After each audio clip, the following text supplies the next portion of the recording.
جب قابیل نے حابیل کو قتل کر دیا تو ان کا خون 7 دن تک زمین پر رہ کر زمین کے اندر جذب ہو گیا اور اسے زمین نے پانی کی طرح پی لیا۔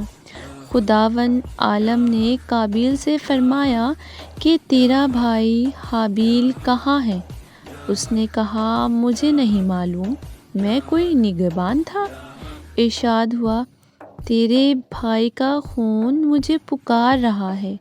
قابیل نے کہا اگر میں نے اسے قتل کیا ہے تو اس کا خون کہاں ہے؟ اسی کے بعد سے خداوند عالم نے زمین پر کسی کا خون چوسنا حرام قرار دیا ہے۔